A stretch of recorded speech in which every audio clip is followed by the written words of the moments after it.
Mr. Allard's neighborhood. Small town feel with big time ideas. After all, you are entitled to Brad's opinion. Here's your host, Brad Allard. Well, good morning. I'm sure you noticed the new shirt I'm wearing, and Robin wanted me to point this out. She bought me this shirt. She did a good job. It was for our anniversary yesterday. Oh, what? Happy anniversary. Yeah, 37 years. Good night. I know. She was a child bride. That's what I tell people. Yeah, okay. No, it's 37 years. That's pretty good. That is good. Yeah, so I'll try for another 37. I don't know. But anyway, so how are you doing these days, Collin? I'm doing good, Mr. Allard. How about yourself? It's summertime, looser schedule. You don't have to get up for classes and such and drive to Dallas as much. And so, it's summertime for me, too. Yeah. Yeah, so we were talking about what happened last night, though, with the human trafficking thing. And, I've been pushing that on both podcast and radio because I think it's really, really important. And I think also it's something that we can't imagine goes on in our little town, but it does. Yes. And I've mentioned the fact that we were so close to DFW and we're on the highway and there's all these unincorporated areas in this county. There's a lot of possibilities that this could be taking place and we don't even know it. Right. So absolutely. I'm glad y'all put this together. I mean, that's a very important thing. My boss called me right before I got here, and he said, what you doing? And I told him I'm going to be on Allard's podcast, and he's like, oh, what are y'all going to talk about? And I said, well, the human trafficking thing that happened last night. And he said, what human trafficking thing that happened last night? Oh, my. And as I got into the explanation, he says, Collin, use your words correctly. Make sure people understand there wasn't a human trafficking incident last night, but an awareness class that we did. So just to make sure that your listeners and your followers are understanding, it wasn't an incident last night, but it was definitely a class. I think most people knew that. I mean, you've been promoting it on the various social media, and I think it was pretty apparent. It was an awareness event, not a some sort of event or like an arrest report or something like that. So I don't know. Maybe your officer didn't clue in on that, but the truth is, I think it was pretty clear that it was meant for education. Oh, absolutely. I just know how certain Facebook pages will take a small clip. Really? Things like that happen. I can't believe that. Truth is subjective sometimes. Well, we were talking about it before the show, and I'm thinking, everybody be 100% on board with this kind of presentation, but I'm sure there was some that, I don't know, either deliberately or mistakenly distorted what was going on. And why would they do that? I don't know. But, it's, I guess, and the only thing I could surmise is that they don't want to believe that this is going on in this town.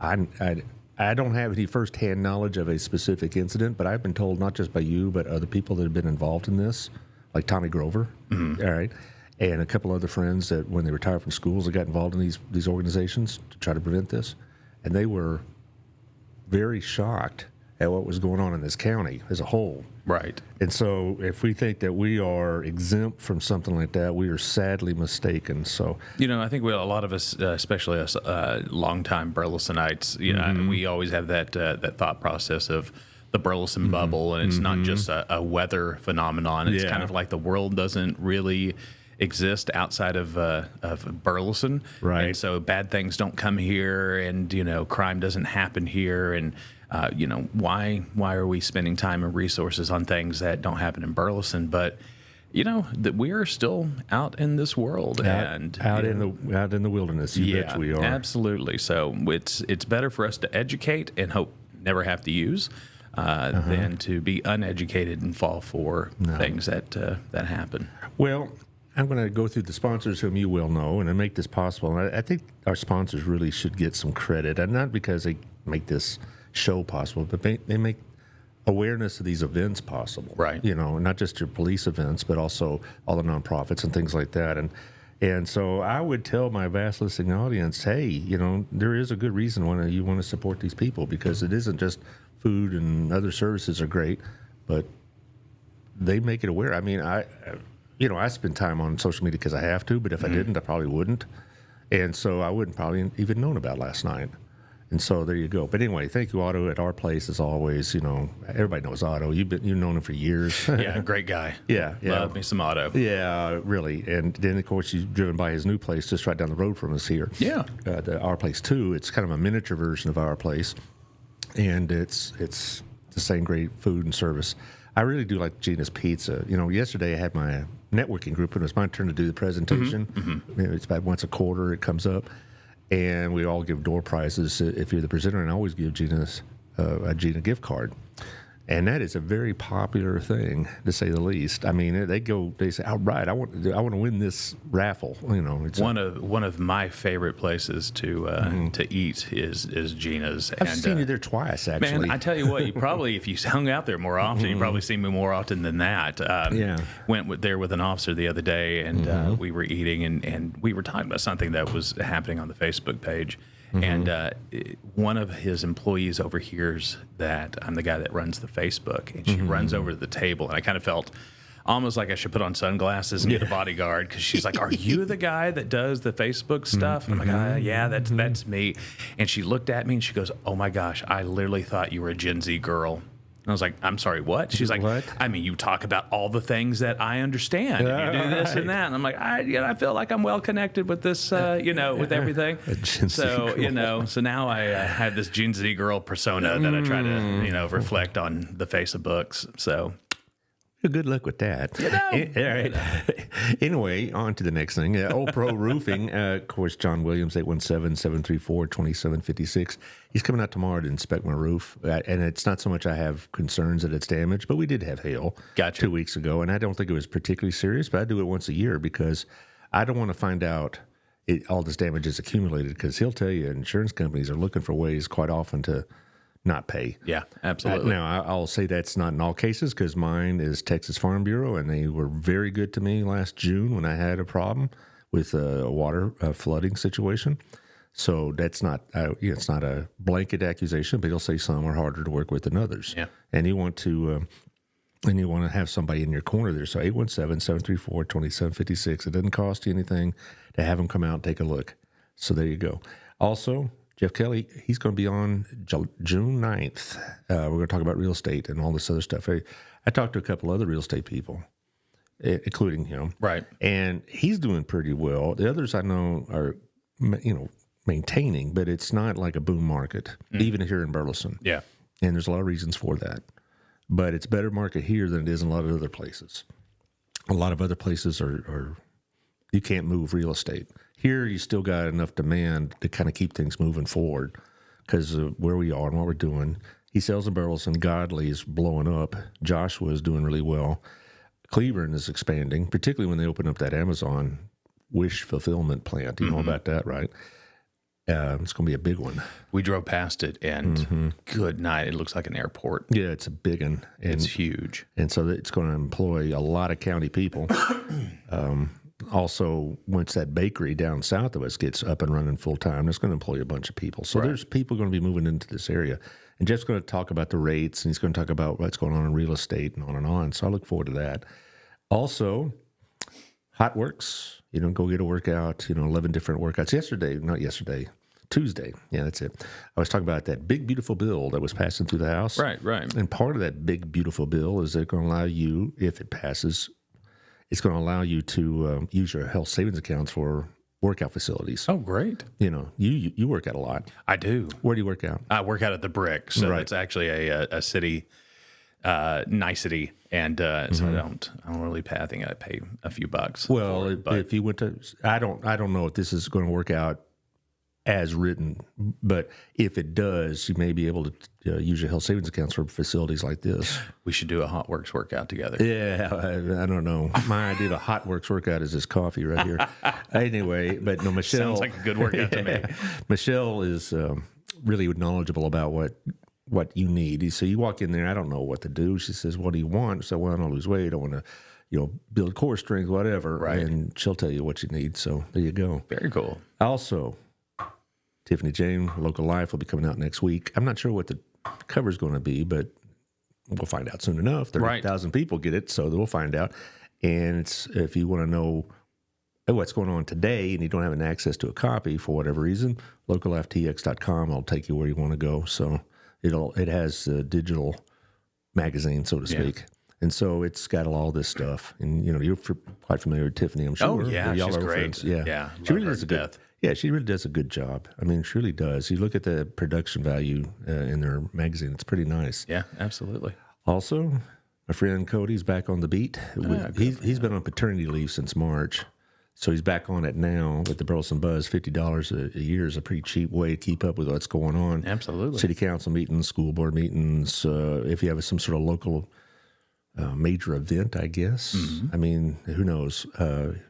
He'll be able to kind of keep you up to date on it. It is hard to keep up to date these days, unless you just want to dive into social media all day long. And this way, some of us get paid to do that. Yes, I know. And I, in effect, get paid to do that somewhat. So, because that's how I, make my show available and all that other business and the radio. I have to holler at him for the next time we have like what we're about to talk about, and get him to come out there and write something up about it. Yeah. Also, my friend Allard Warner, Bass Printing and Consulting Services, he does a lot of promotional items. He's over at the Hub. Nice. And I've used him. I used him for some trifolds and some envelopes and some business cards. And if you want like hats or keychains or notepads or you name it, you stamp your logo on it, he can do it, And he does really good work. And he's here in the Hub, like I mentioned. So you deal with somebody here in Burleson as opposed to online. Now, and online is great and wonderful, whatever. But you want to be able to sit across from somebody and talk to them, say, this is what I want. And he'll say, well, you talk about this or this and all this. So Al will really do you a good job. And get him at Alrick, that's Alrick, that's his real name. He's from the Caribbean, by the way. He's from St. Kitts. Some of us that call it the Caribbean. But that's Caribbean. Okay. I'm a teacher. I know these things. I know you know these things. Fortunately, I never had to teach geography. That's the bottom level of hell.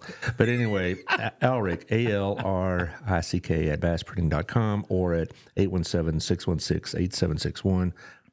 He's in my BNI group, as is John, and several of us have used Al for various promotional items or I remember I think Gayla over at Southern Gym used it to promote one of our events, with all these kind of mailers and stuff like that. Right. It's very nice. Okay, let's talk about the important stuff. Well, that's important too, but still. Yes. Yeah, but anyway. So this event it's Wednesday night now, on the 28th. What prompted that? There was no single event. So I think what we're wanting to do as a police department is to stop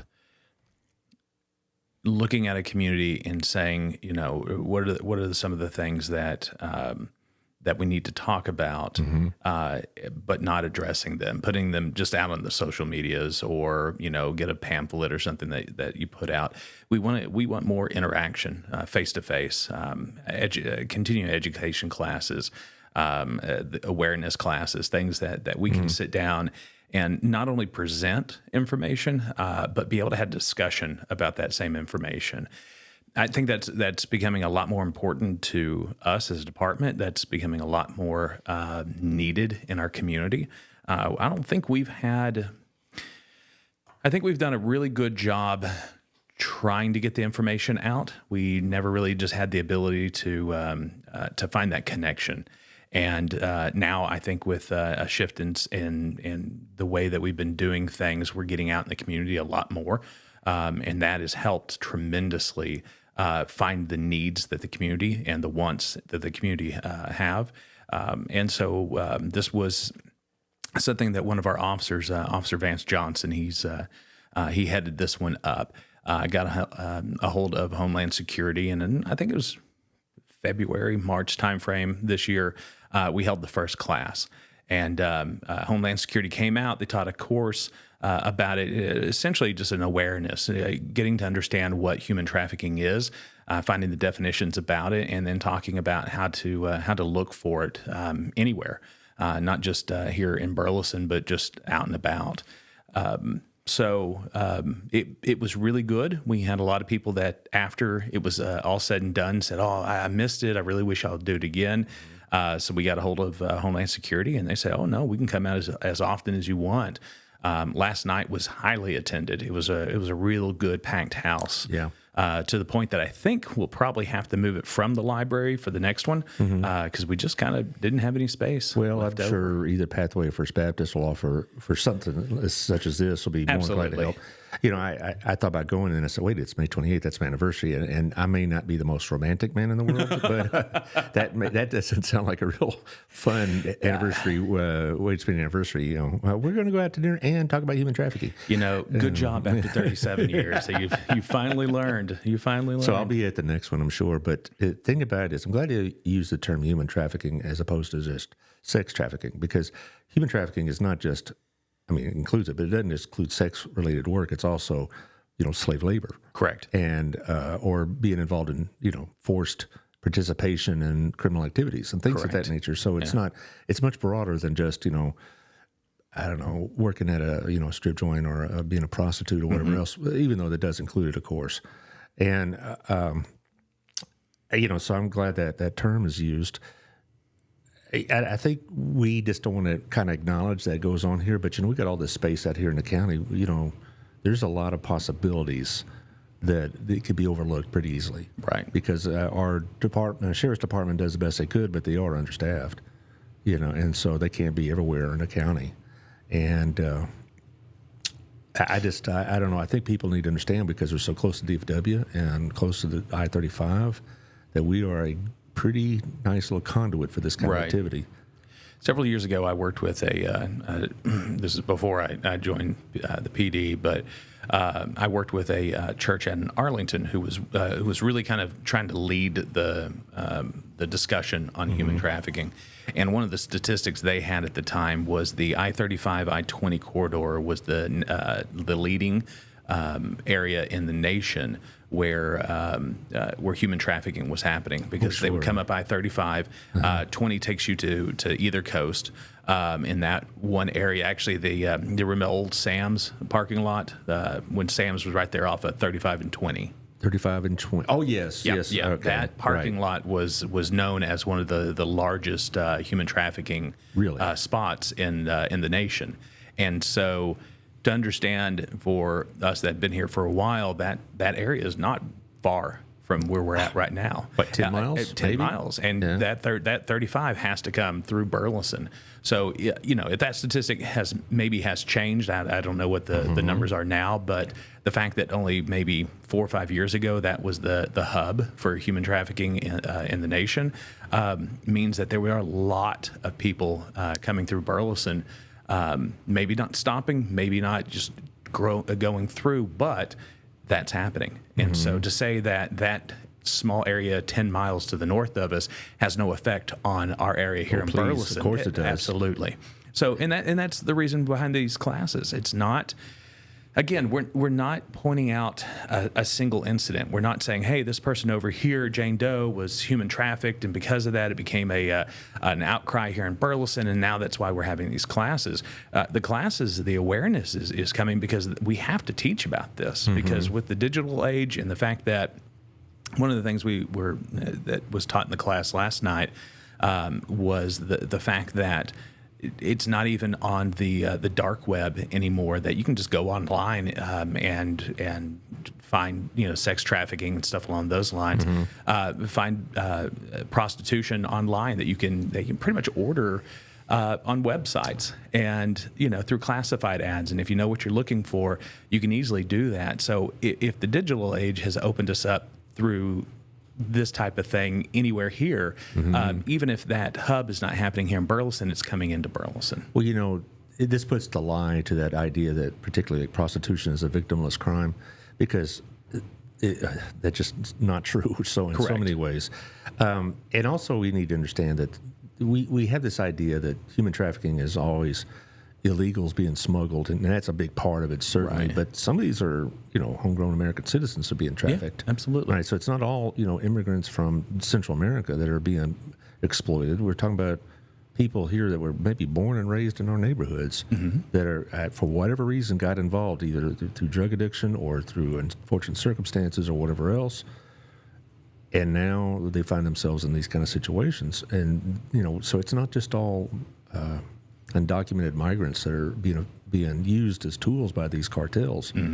So, you know, these are American cartel, so to speak. Absolutely. And last night I took a ton of notes. I threw them on some slides that we have here today that we can go through. Yeah, I want to let you drive that. A lot of that we're going to kind of read together for the first time because I put them on the slides. I had other things that I had to get done. I sent them to you guys.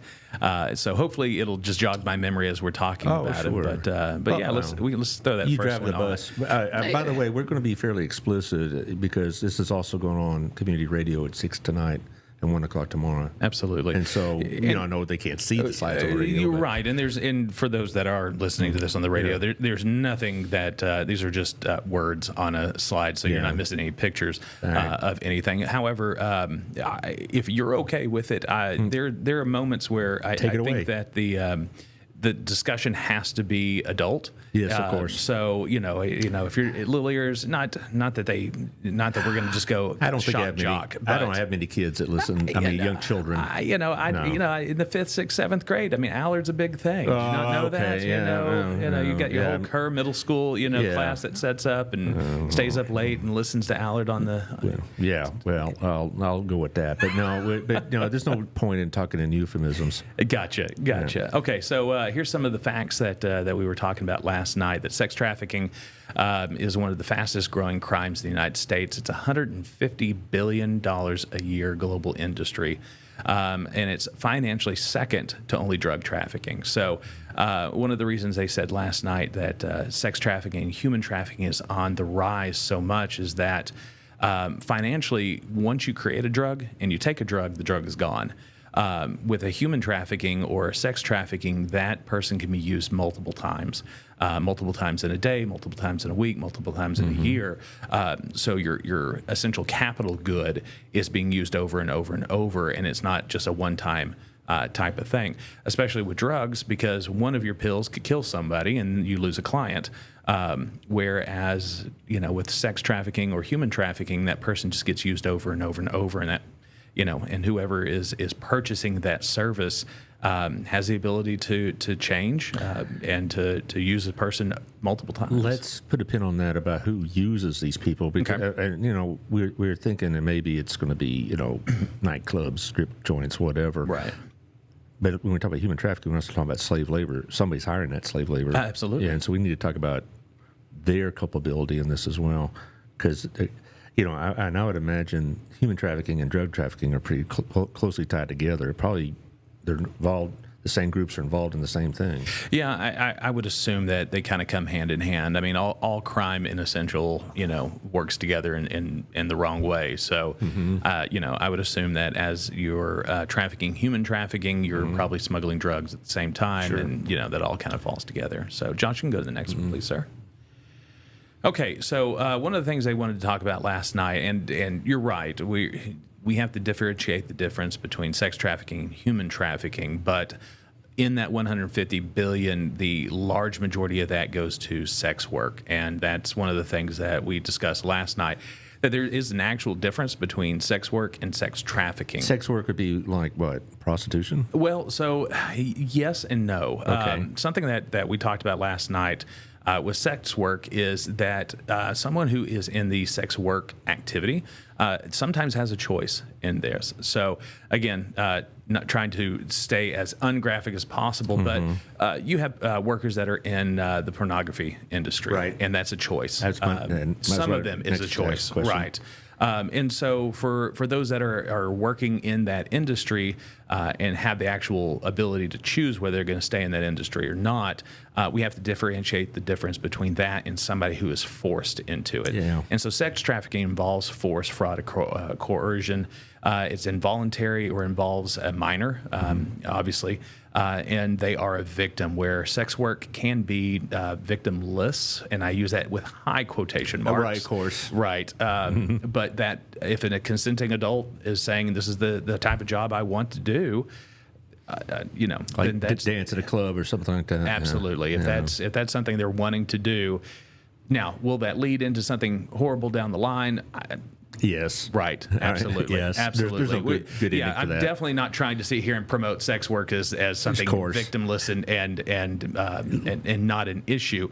However, we do need to understand that there is a difference between somebody who's been trafficked into this that don't have a choice who's been given drugs in order to cause them to be addicted, and then they're coerced into doing these types of things, that it's involuntary, and they are absolutely a victim. It reminds me of a movie that came out about 30-something years ago, Pretty Woman, Julia Roberts and all that. And, of course, she ends up marrying the rich guy, and her story turns out great. And the gal that she was living with, is going to go back to school, and, her life's turning upward and all that. It's like, that's not how this works. Yeah, I don't think many of these guys are Richard Gere. No, so, right. It doesn't end up that way. But we're not talking about that. We're talking about smuggling people in the country, or finding young girls at the bus station or something like that, or runaways, and putting them in a situation where they really don't have any choice. They get them hooked on drugs, or they get them some other kind of leverage on them, and then they put them in these situations. Yeah, two of the biggest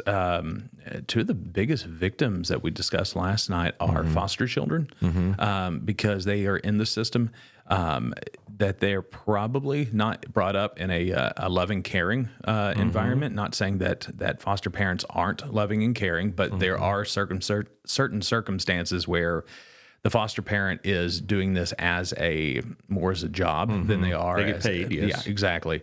And because of that, there's a lot of distrust between that child and that parent. They become 18.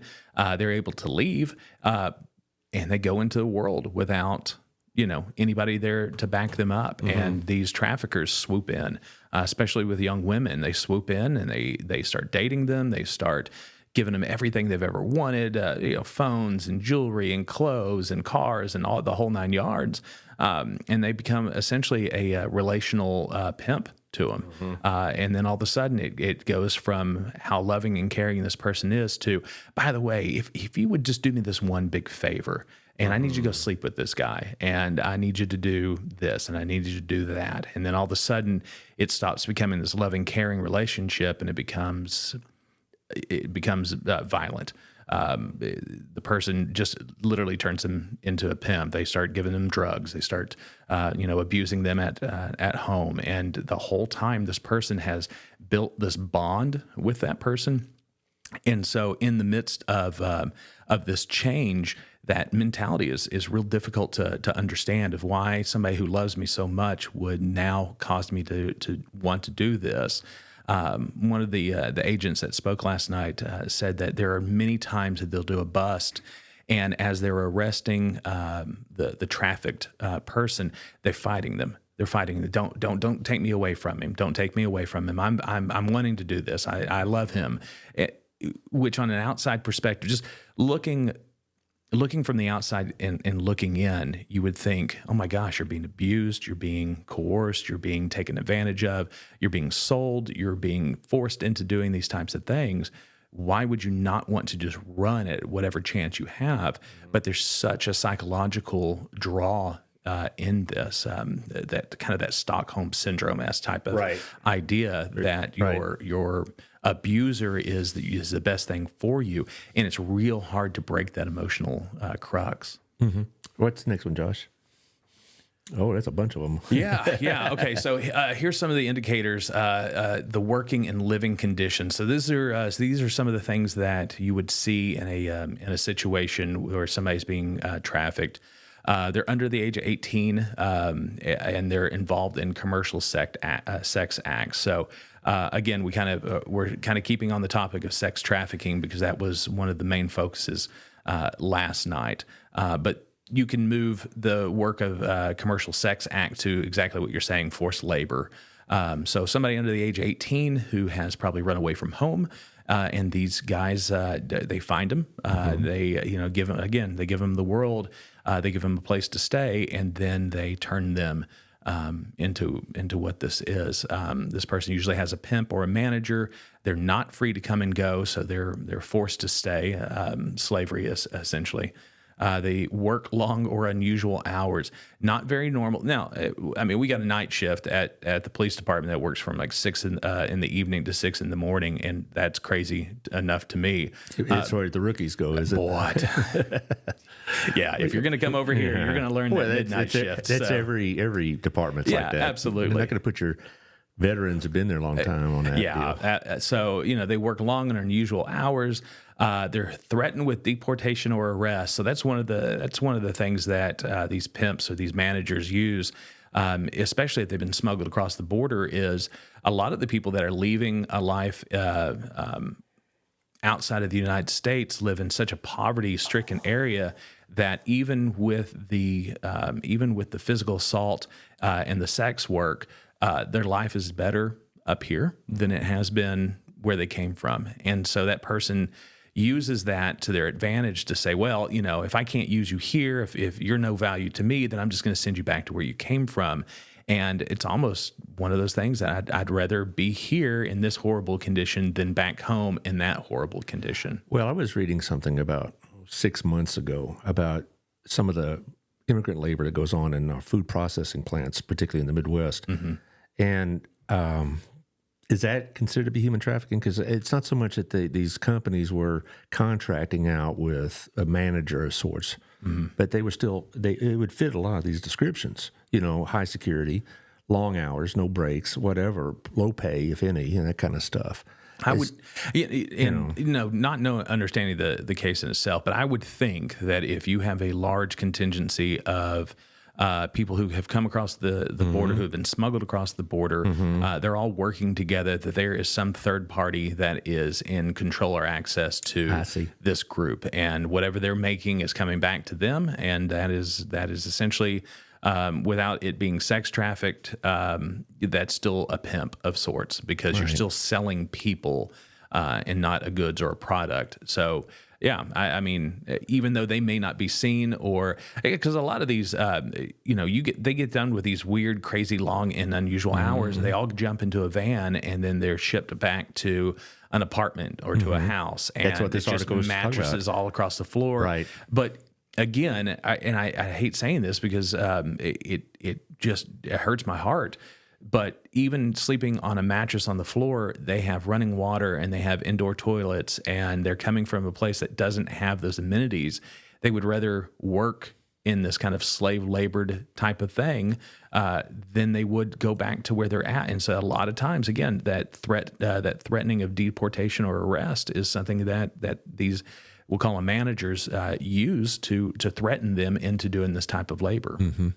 Well, I was just saying, this is a problem for a lot of these kind of high labor, low visibility type of businesses. Like this article brought out, this was in the Post, I think, or something like that, and it was about this particular feed processing plant in Kansas. Right. And they used that as the case study, and they exactly as you described. They would get in a van, come work these weird, hard, long hours, and then go back to an apartment where they are all living like, 8 to 10 in one apartment and that kind of thing, and I'm thinking those poor people, and then but what you brought up is they'd probably prefer this than do back home. That should tell us somehow how bad it is from back home. Yeah, and as we're going through, and for those that are on the radio, this is just a slide with just a ton of different breakdowns of some of these working living conditions. They get paid very little, they're denied breaks, or they're subject to unusual restrictions. But one at the very end here says owes a large debt, a smuggling fee debt, and that's another thing. Some of these people are taken to the border; they actually fill out the correct paperwork, so they're given either like a work visa or something to that effect. But the person that is getting them through here tells them, well, I'll pay for your work visa, I'll pay for all this stuff, but then you owe me, you have to pay me back. And so something that, and I don't know what the dollar amount is, but let's just say it takes $1,000 to do this. Well, they tell them, well, you owe me now $100,000, $50,000, a number that just pretty much you'll never be able to pay off. With the amount of finances that you're being given, and they use that, so they hold on to that paperwork. So if you were to run away, then you're found undocumented because you don't have any of your paperwork showing that you're here legally. And again, that's a fear of being deported. Okay, and the next one, please. Lured with false promises or legitimate work. That's kind of like we were talking about. And I meant the next slide, but okay, yeah. And then because Josh has a full schedule, and gotcha. So I would talk about this. No, we're doing great. You take your time. All right. Well, I don't want to crowd you because I look at your schedule. You got stuff all afternoon, don't you? And what can I say? Josh. We're popular here in Crowley, Texas. That's what I'm You know, saying. absolutely. Over here at the But we got local plenty of time. legislative. Don't worry about it. All right. Okay. All right, let's go to the next one. We'll just right. kind of hit a few of these. All right. No, you take your time now. Okay, so indicators of their physical health, they're usually physically or sexually abused. There's some visible injuries, signs of restraint and malnourishment, lack of access to basic necessities, untreated illnesses or medical conditions. Essentially, they're just living in these essential poverty types of environments. So, that's one of the indicators that if we were looking for someone who is in a trafficking situation, it's that type of idea. Probably in large groups, and they're not allowed to get out of the large group. If they were all taken to a local business to get hygiene stuff, they're probably all grouped together. They get their things. They look dirty. They look hurt. They looked abused. Then they're all gathered again, put into one vehicle, and driven off. Well, let's say I'm at some sort of convenience store in Fort Worth, or truck stop in North Texas. Absolutely. And I see what you just described. Would it be advisable to try to find out and alert authorities, or is that putting yourself in danger to do that? I would say alert authorities, yes, but I would not recommend you trying to walk up to one of them and asking them, "Are you okay? Is there something I can do?" We do know that you're going to have the people that escort them in. You're also going to have spotters that are out in the parking lot. You're going to have people that are walking around paying attention to the environment. And the last thing you want is somebody to follow you home. And so you see something, say something, but stay out of it. I hate saying that because we all want to be the hero, but contact the local authority. You can still call 911. I mean, we would rather you call 911 and say, "Hey, I think I see a group of trafficked people here," and let them come out and discern whether it is or not. Than you sitting back and saying, "Well, maybe not. I should go ask. I should go talk." That just puts you in harm's way. So, if you're in Burleson, you can always call the non-emergency number at 426-9903. That's 426-9903, 426-9903, 817-426-9903. You're a veteran at this, aren't you? trying to. Yeah, just to indicate to the dispatchers what you're seeing, what's going on, and then they'll instruct you on the phone of what to do. They may ask you to describe the people, but I think the majority of the time they're going to ask you to take a step back, and officers are on the way. That makes sense. I mean, I know, like you said, you want to be the hero. You want to be the person that saves that person from this terrible life, but you may be asking for a whole lot more trouble than you realize. Absolutely. And I've never seen a group of people like this at, say, a local 7-Eleven or QT or anything like that, but I have seen individuals. But I didn't make the connection that this individual person, may be a trafficked person, and maybe just somebody that's in bad shape. Right. And so, plus I do know QT is a qualified safe space, so maybe sometimes they go there for that very reason. I've been told. Many years ago, about 5 years ago, I had somebody from the Safe Space group, and they said that sometimes they will go to QT or they'll go to other designated safe space areas and let themselves be known that, hey, this is what's happening to me, kind of discreetly. And the managers at QT are trained to get the police involved. Good. But not, intervene. Right. And so that kind of thing. That show is way back. Anyway, what else you got? All right, Josh, what we got next? Okay, indicators of lack of control. Yeah, they don't have the ability to use their identification or financial access. Being talked for instead of being able to talk. So let's just say you did bump into somebody there. You look over, you think maybe they're being trafficked, and you do say something. Normally, they're not going to speak. Somebody will come up and speak for them. So that's an indicator in itself. They don't know where they're at. So if you ask them a question, and again, I wouldn't recommend doing this, but that's one of the things that we talked about last night. They don't have the ability to speak freely, and they're monitored and controlled by another person. Essentially, We see a lot of this in domestic violence as well, right? Where you may come up to a woman and you see the bumps and the bruises, and somebody who is just well-meaning comes up and asks if she's okay, and before you know it, the abuser is the one that steps in the way and says, "Oh, she's fine. You're fine, aren't you, honey?" And and those types of things. So if we can kind of get that same mindset between domestic violence and trafficking, it's that same idea of control.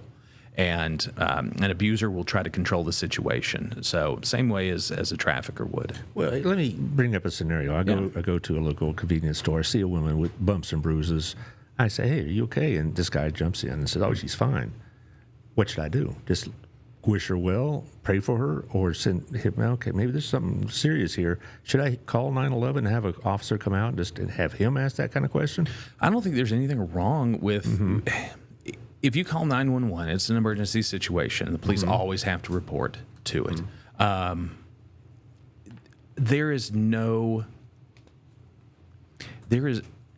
would much rather always err on the side of caution than I would on just sitting there and as they leave, you're thinking to yourself, what if? Well, maybe the officer comes in, acts like he's getting a Dr. Pepper or something like that, and asks this woman that's in question. So even if he's there on assignment, so to speak, if he comes across as, taking a break or whatnot and asks these questions, and the guy jumps in and starts giving him grief, that ought to get the antenna going. Perfect example. We got I have my radio on in the office, and I hear this call out from our dispatchers to one of our officers about a suspicious person.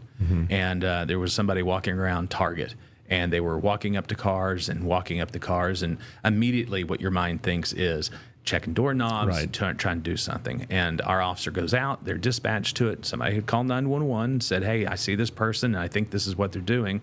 And our officer went out and discovered that, no, it's a lawn care service, and they're putting flyers on the windows of each of the vehicles.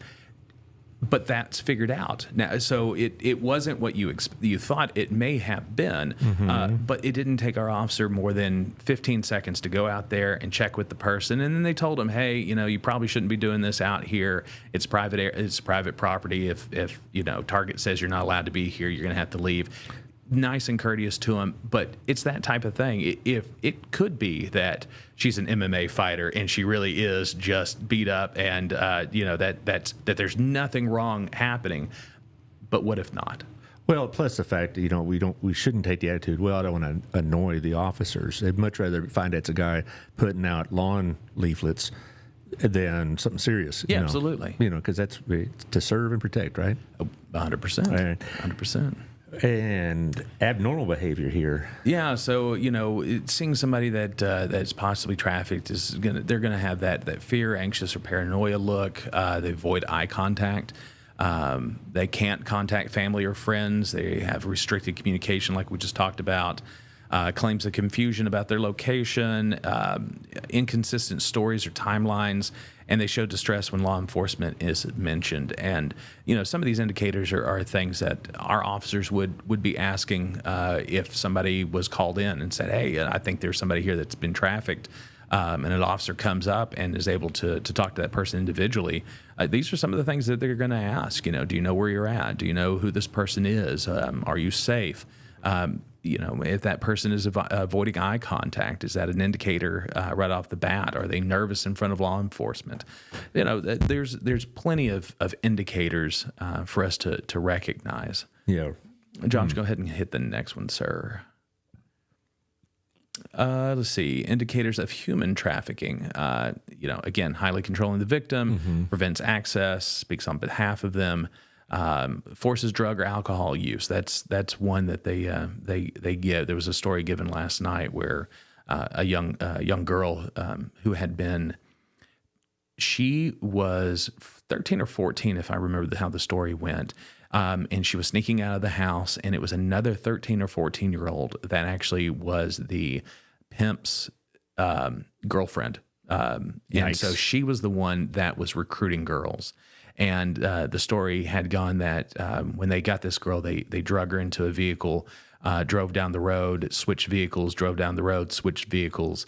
But the last vehicle, they had forced her into sniffing several lines of cocaine just to get her out of this, frantic moment, and to just pretty much make her dumb to everything that was happening. And so, yeah, forced drug use or alcohol use is one of those indicators of somebody being trafficked. You know, I'm sitting here and it's just kind of under the skin. I'm just kind of like, what kind of animals are these? You know, there's got to be a special place in hell for somebody that does that to the people. I had a discussion with one of the ladies that was there last night, and I said, you know, maybe I'm the crazy one here, but I grew up in a good family. I mean, we were dirt poor. We didn't have a whole lot, but I mean, we had a roof over our head. You're a school teacher's son, right? Well, I tell you, yeah. You know, those people, they yeah. Well, you didn't have a lot. If you grew up in a school teacher's home, you didn't have a lot of wealth. I can tell you that. You know, so but we had family, and there was a lot of love in our house. I mean, I tried to kill my brothers like 10,000 times, but it was still, you know, brotherly love. Of course. You could kill him, but I can't. Yeah. Oh, absolutely. Do not touch my brother. I will destroy you. But yeah, I'm going to beat him up. My mom and my dad, they love this unconditionally, and I can't fathom the morality of somebody, especially at such a young age or at any age, that draws someone in and then puts them in a place to be abused, either physically or sexually. And that's their job in life. I know it's I can't play my mind doesn't wrap around that, and yet it happens. And I think that may be where the Burleson bubble mentality is. That we have been a blessed community to have a lot of morality, people that were brought up in good homes, right? And it's hard for us to contemplate these types of things happening in our own backyard because of the fact that it just doesn't make sense to us. And just because it doesn't make sense to us does not mean it's not happening. Well, I just can't put myself in that mind space that would look upon these people as so disposable and so useless, I guess, that I'll just abuse them and throw them away, and that's just evil. I mean, that's all. That's the only word I could think of is evil. I mean, you're absolutely right. And I don't want to get into all the psychology of it, but you know, they're just so morally bankrupt that some of these people would do this to other human beings. I don't understand it. There's a lot. Yeah. I'm going to be grim all day thanks to you. Look, you invited me here. So, I know. This is what cops go through, though. That's one reason, among others, I don't think I ever could be with the police, because if I encountered something like this in my line of duty, it's going to weigh on me for a long time. Yeah. And I see these people that, you know, who deal with like child pornography, or they deal with all these other kind of heinous crimes.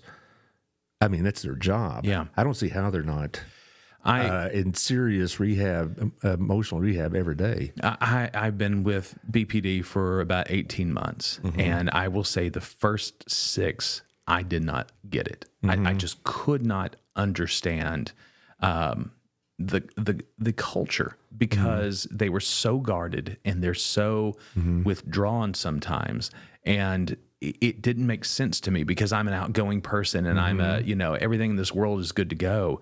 And then you start hearing the stories, and you start witnessing the abuse that our officers take from other people because they don't understand. You start understanding when they have to show up to a situation where there's a dead child, or an accident that's claimed the life of a husband or a wife or a grandparent, and the family has showed up on the side of the road. The stuff that our officers and law enforcement in general, first responders in general, deal with, 911 dispatch operators, they are some of the most courageous people that I can fathom, because they will take a call of a child that has drowned, and as soon as that event is over with, and they have to sit back and they have to withhold their emotion, because 3 seconds later the phone rings and it's another 911 call. And you can't just answer in a complete mess. You have to take and put that, compartmentalize that last event, what you just went through, into now somebody needs me again. And our officers deal with that. Our dispatchers deal with that. Our firefighters deal with that. These types of things that are happening around the world are happening, and our officers are having to create programs to teach the community about this. Right. And we have to be truthful and honest about it, because we can't pull punches on these types of things, because the world's not pulling punches on us. Well, maybe it's an idea for another show. Sometime this summer, I guess, he could bring an officer in and we could talk about the emotional and psychological toll this job puts on people. You know, as a teacher, I can kind of relate, but I don't have any of these kind of experiences on a routine basis. I've encountered abused children, and I've encountered some of these kind of very sketchy situations, but it's not a daily thing. It wasn't even a monthly thing. You know, I could go quite some time between episodes, but when you're doing it every day, whew, Oh, yeah. That's for show for another time.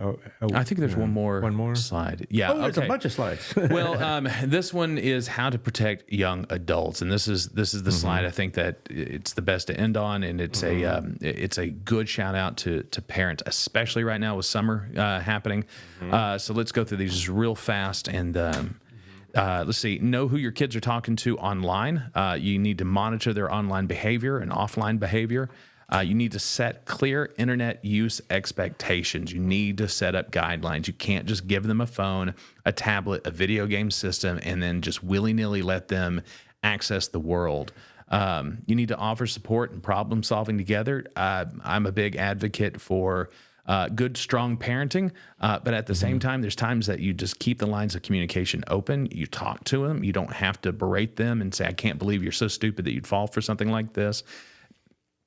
Yeah, they're kids. They are stupid. Well, I hate saying that because it's not their intelligence. It's just their ability to understand life. Plus, they get dragged into this unwillingly or unknowingly. I'm thinking of an episode happened to my son when he was a young teen, and we had said we're going to have all our computers in public. All right, my daughter or my son did not have computers in their rooms. Right, it was all going to be in the den.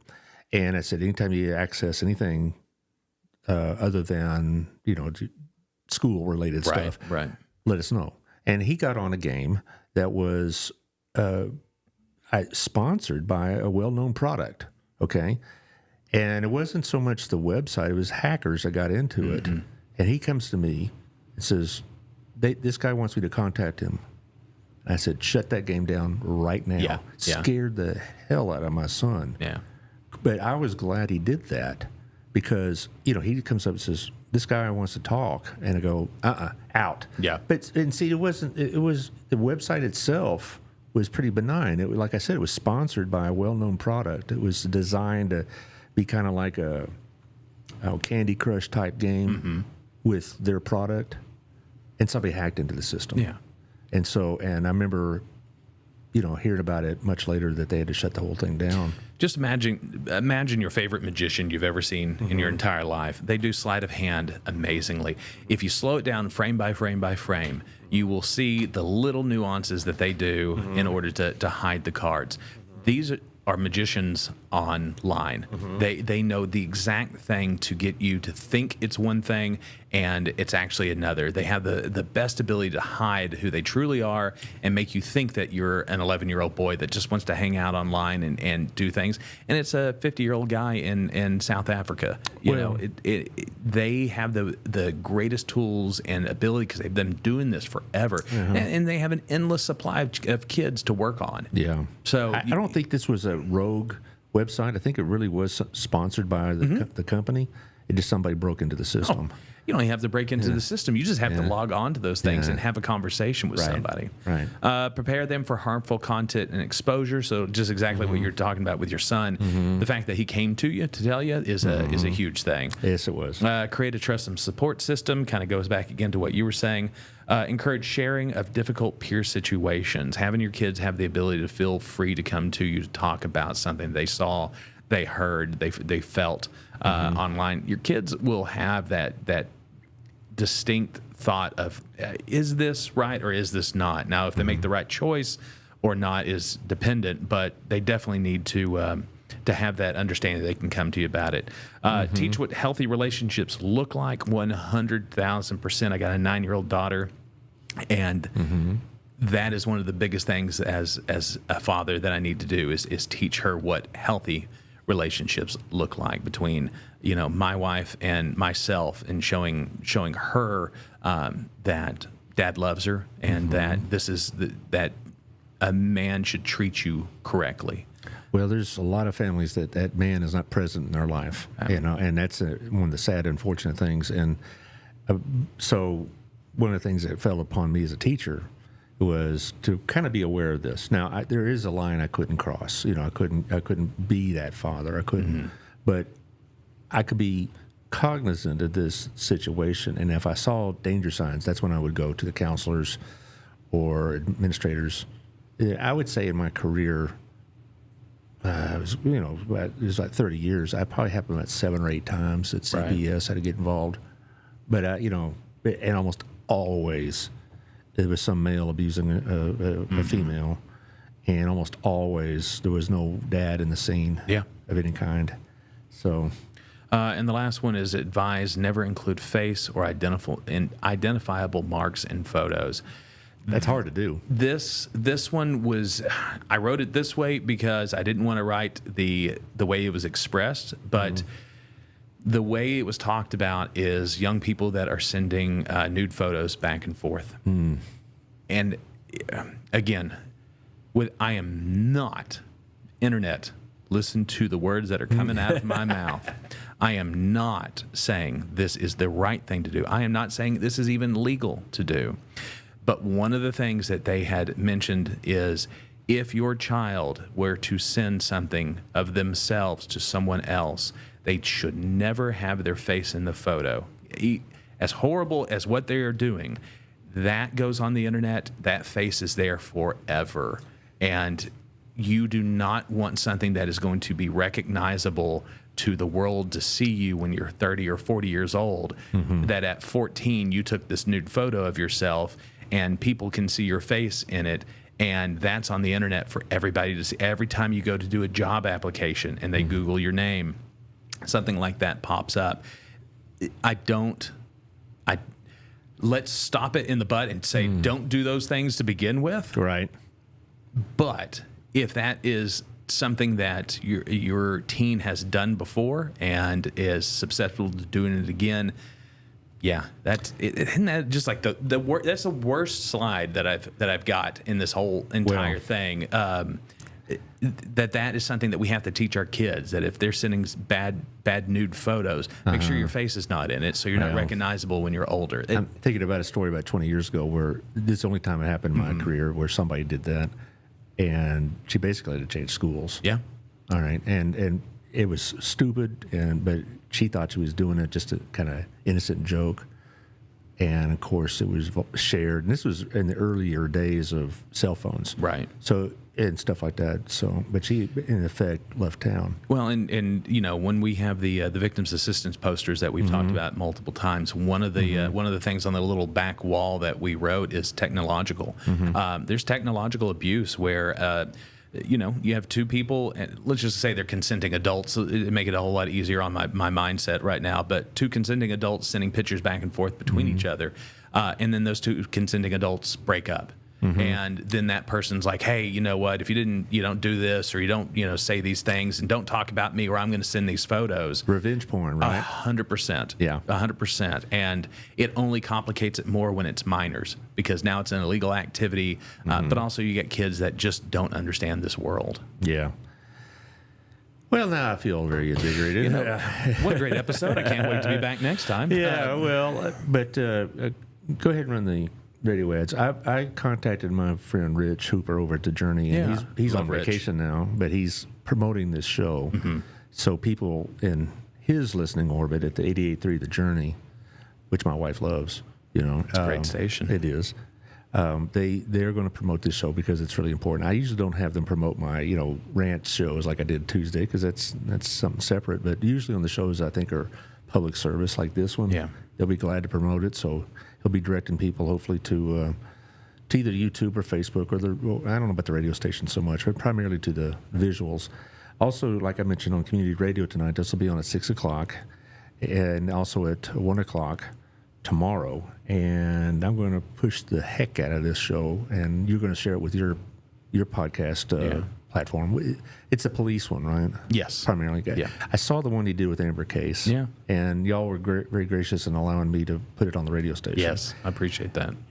It's one of those things that who knows who heard it, but who knows who's going to hear this? But you never know, right? Yeah, Is that absolutely. one person hears it or sees it, they're going to make a change. Whoever does this for a living, who involves themselves in law enforcement daily on this, not only doing God's work, I hope they have God's strength, because that's what it's going to take. Yeah. I couldn't do it. I could not look at images like this, or I could not deal with people that are in these situations and not have it just, rack me up. And so God bless those people that do this, and I hope that God gives them the strength and the endurance not to have it leave permanent damage. Our officers are not just people that write you a speeding ticket. They deal with so much. I remember that sometimes, like, a cop's here. Oh, well, if I'm not speeding, well, I'm glad he's here, right? But, so usually my opinion of the police is always been pretty decent. I mean, I know we all hear about, exceptions, but, who wants to dwell on those? Most of these people, men and women, they put it out there, don't they? They put it out there, and it's the only job where you have to be 100% correct 100% of the time. Yeah. 99.9 is just not acceptable. I know. But I think Burleson is blessed to have a BPD that is responsible. We have amazing men and women that work and there. I think Billy does a good job in running this outfit. I think the city council has done a good job. People get on Facebook and I don't hate to tell you this, but sometimes they bellyache. Yeah. It happens. I just cannot imagine how much more of this kind of junk goes on in other towns. We really are blessed. Yeah. And I think we shouldn't take that for granted. So guys, share this show. It's not just because I need the numbers. Who cares about that? This is something that somebody somewhere might need to hear. Either they know somebody, or maybe they are somebody that's involved in these kind of situations. So guys, get the word out, because we're fortunate to have Collin here to kind of explain it to us. Not everybody has that going on in their communities. Well, and if this is a program that you would like taught at your church or your business, or you could just find a large group of people that want to get together and hear more about this, please reach out to us at CRO, C-R-O, at burlesontx.com. That's CRO at burlesontx.com. That'll go to our community resource officers, and we will absolutely set up a way to teach this. And we've got other things, craze and internet classes, and all sorts of stuff to help parents understand the ways of the world. I think in 2 or 3 months this would be a worthy topic to revisit on at a larger scale. Like I mentioned, First Baptist or Pathways or some group like that would probably be more than glad to put this on. Well, I get 5 seconds to say, larger scale, we will be putting on a conference that covers all of this next year, May 2nd, 2026. Wow. So that's planning ahead. It is planning. I've never put on a conference before, but think of Project U and this class, put them together, and that's kind of the idea. Not as glitzy and glamorous as Project U. Alex and Drew and Joni did an amazing job with that, but this is more of a conference to teach each of these classes in one fell setting. Instead of putting them months in between teaching them, having one big event. But I will come to you with all of that pomp and circumstance and announce the whole kit and caboodle on your show at one point. All right. Hey, well, got any plans this summer?